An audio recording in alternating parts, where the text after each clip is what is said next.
Hey guys, welcome to my Goodwill store. So I'm going to jump in right here and start turning over some dishes. That's one of my favorite things to do because you'll often find some really good brands, whether you're into vintage or you're more into contemporary brands. I tend to look for more modern stuff like Crate and Barrel, Pottery Barn, West Elm, but I know a lot of thrifters are into more of the vintage pieces. I do want to apologize because my store is very chaotic. There's usually a ton of people. I'm new to filming on my phone when I'm in the store, and the phone is like so responsive, so any like little movement, the camera is just panning around all over the place. And my particular Goodwill, we have a security guard. It can be a little crazy in there sometimes, so it makes filming a little awkward. So there's like so much more I want to show you, and I want to comb through the store slowly with you guys, but I haven't quite figured it out yet or how I want to go about it. But I did find some really great pieces while I was here this evening, and I will share them with you at the end of this video.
Now I'm in the back of the store where they keep the furniture and the picture frames, and sometimes you can find some really awesome picture frames there, like this one. It had so much character. I really loved it. It was a great size.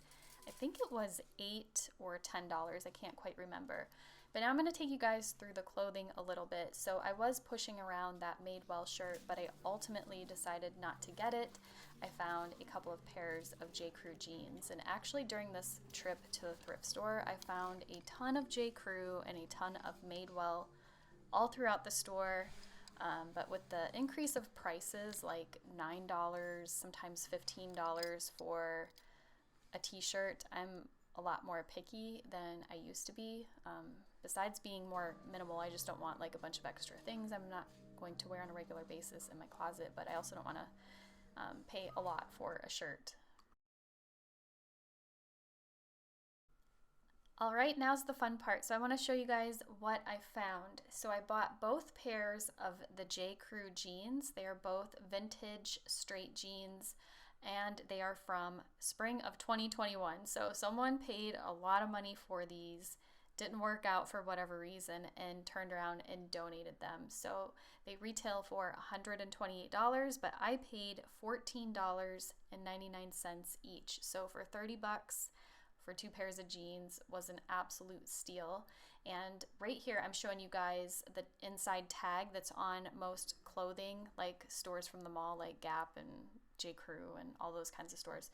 They'll have a tag like this and it says SP21, so that just means spring of 2021 collection. So I picked those up, and then I also picked up some dishes. I got two of the Crate and Barrel like casserole dishes. I love the oval shape of these. I love how they fit right inside of one another. After looking online when I got home, I discovered there is a third dish. I think there's one that's bigger. So unfortunately that wasn't at my Goodwill store, but this was still a great find. They weren't priced the best. So the smaller one that I'm handling here was $5.99, and then the larger one that I'm setting it into was $7.99. And then I found one more Crate and Barrel dish, but first I want to show you guys me actually using these. So I had made homemade macaroni and cheese and I baked it in here, so it's oven safe and just perfect for baking, and especially with the upcoming holidays. I found one other Crate and Barrel piece. This is kind of like more of a pottery organic shape, made in Portugal. It's really beautiful. I used it as a candy dish already and I only paid $1.99 for this. So that's all I have for you guys. I hope you enjoyed this video, but I do want to leave you with one question, which is, if you guys like to thrift, do you look for vintage items or do you look for more modern and contemporary items? So to answer the question myself, as you guys can see, I look for more modern things, whether it's clothing or housewares or home decor, but I do also like to find like the perfect vintage pieces. Sometimes I don't know what that is until I see it. Often it's like brass bookends or a gorgeous old picture frame, just something special to bring into our home to kind of add some character and some depth and warmth to an otherwise pretty modern and clean and minimal space. So that's all. I will see you guys in my next video. Thanks for watching.